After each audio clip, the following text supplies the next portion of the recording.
Hi, this is John with Vinson, and I'm very happy to announce that we have added the CIS Critical Security Controls version 8 framework to the Vinson Protect application to allow you to use that as an audit framework. So in order to proceed, the first thing you'll want to do is head on over to Frameworks, and we'll click on Frameworks. Now the CIS framework and any other frameworks are only available to paid members of Vinson Protect. So if you are not a paid member, what I'll need you to do is just contact me. And what you can do is you can click on the contact button right here. And what that'll do is that'll launch you over to our Contact Us page. And I'll automatically check the Vinson Protect paid subscription. If you just fill out this form and put in here that you're interested in using the CIS framework, click I'm not a robot and then click Contact Us. That'll send me an email message, and then I'll contact you separately about how to upgrade. I'm not quite sure. We don't have anything set up for that yet. So just contact me and we can have a conversation about upgrading you. Okay. So if I go back to my my framework here, we can add the framework. I'm going to take just a second and upgrade this this particular test school district to a paid version so that we can add that framework. So I'll be back in just a second. Okay, now that I'm back, so I have updated this test school district to be a paid district. So now I can add this new framework. So the first thing I wanted to say, though, is the K12 SIX framework is still the framework that we recommend school districts start with. So as you'll see here, I'm about 79% implemented with K12 SIX. I'm at a good level. I've got 44 out of 56 points. So I've done a pretty good job of meeting the requirements of the K12 SIX Essential Cybersecurity Protections framework. I wouldn't start to work on CIS until you have at least the baseline level of coverage for all of the K12 SIX framework items. There are 14 controls that really give you the most bang for your buck. So until you're at least at baseline with K12 SIX, I wouldn't dive into CIS yet. But once you get to a good place with K12 SIX, then the CIS framework is a great next step. All right, so what I'm going to do now is I'm going to hop over to Frameworks, click on that, and then you'll see here I've currently got the K12 SIX framework. I'm going to come over here to Add Framework, and I'm going to choose the CIS Critical Security Controls, and I'll click Add Framework to Organization. So that will now add that framework to our organization, and you'll notice over here the Make Current, there's no checkbox here, meaning that the CIS Critical Security Controls is our current framework. So if I come back over here and click on Organization, this will take me back to my home page, and now you will see the Critical Security Controls as one of my available frameworks.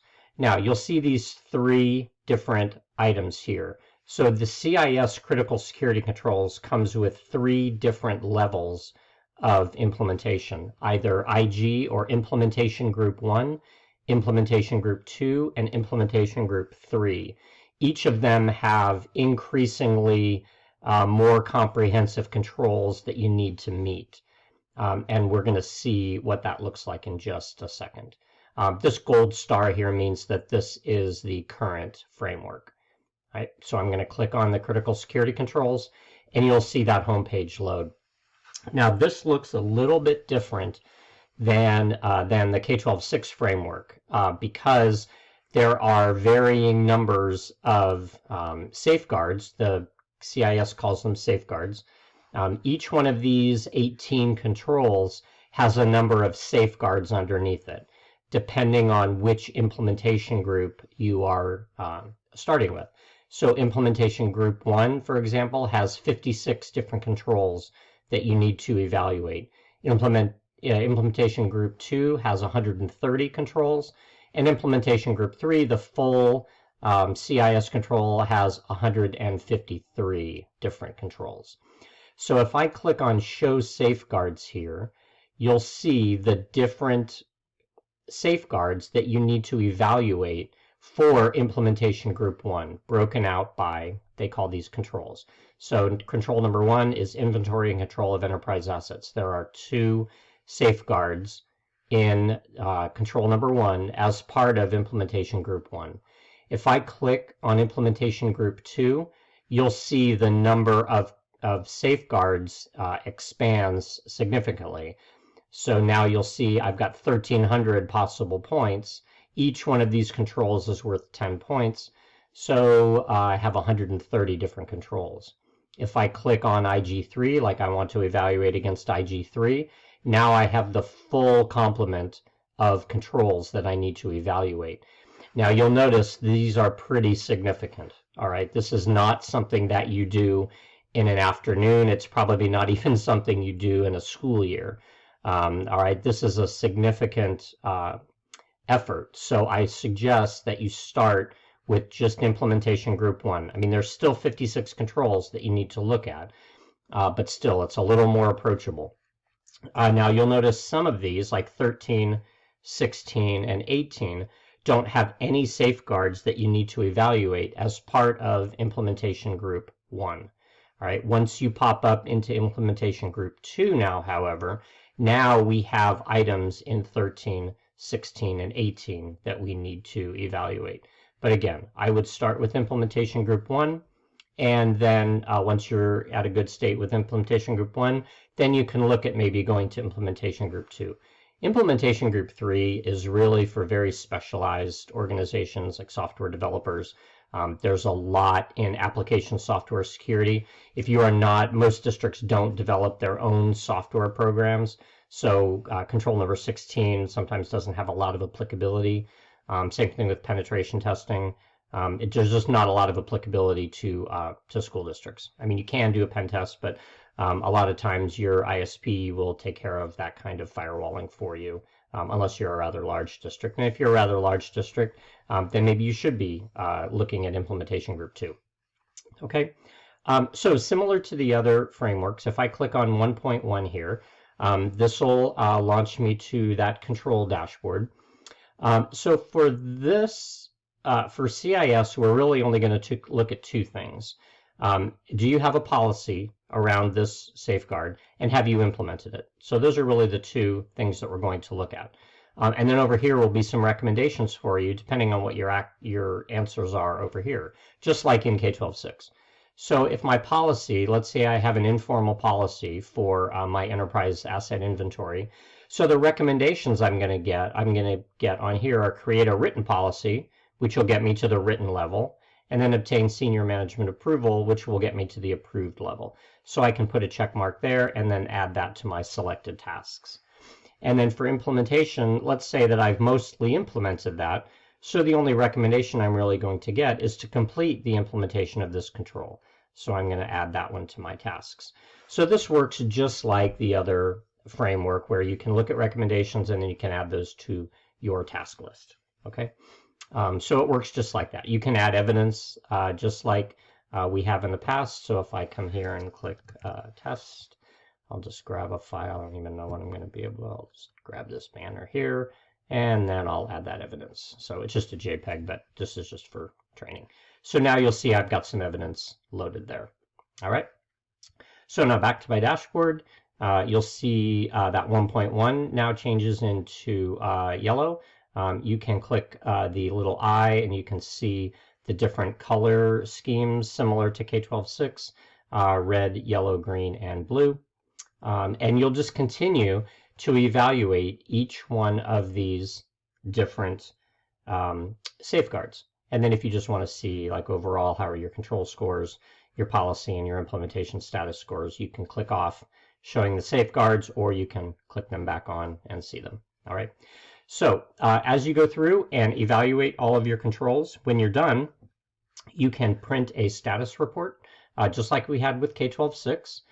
So if I come up here and click a status report, scroll to the bottom to view and download this PDF. So I'm just going to close this. If you look here at this 1.1, I've got 2 little icons. The blue piece of paper means that I have evidence loaded for that particular control or safeguard, and then the green flag means that I have tasks that are in progress for this particular safeguard. All right. So as you look down through, you'll be able to see, which ones am I working on, which ones do I have evidence loaded for, and then if I scroll all the way to the bottom, you'll see a blue button that will allow you to download that PDF. So I'll click that. That'll create my PDF for me, and then I can take a look at what that PDF looks like. And this is just like that other status report that we had. So the name of it will have your school district, the CIS version 8 status report, and the date it was printed. All right, and then I think at the bottom I put a little legend there so you know what those legends are. All right, and so that is the CIS framework. If I go back to my organization, you'll see it listed here now. So you'll see my CIS Critical Security Controls. I'm only 1.1% implemented, still at risk. And I've got 6.25 points out of a possible 560. So long way to go. Again, CIS Critical Security Controls is a lot larger framework. It'll take you a lot longer to go through, evaluate, upload evidence. So it's a lot higher standard to meet than the K12 SIX framework, which is why I recommend you start with K12 SIX. Once you get to a good point with K12 SIX, then you can start to work on more comprehensive frameworks. But really start with K12 SIX. It'll give you a great base and framework from which to build. And then when you're ready, then you can add the CIS framework. If there are other frameworks that you would like to see, you can come over and click on Roadmap here. And the roadmap will show you things that I am thinking about. This CIS, this top one here, is planned for the 10th. That's today. And so this will then go down here to my completed.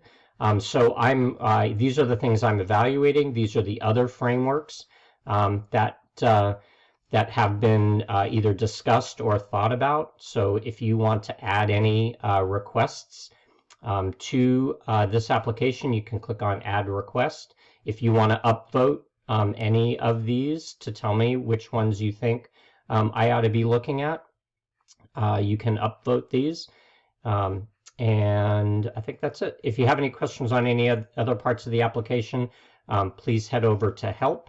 There are lots of videos that are added.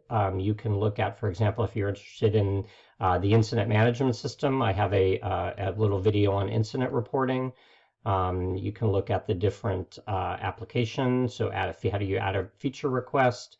How do you add a task? How do you manage the task system?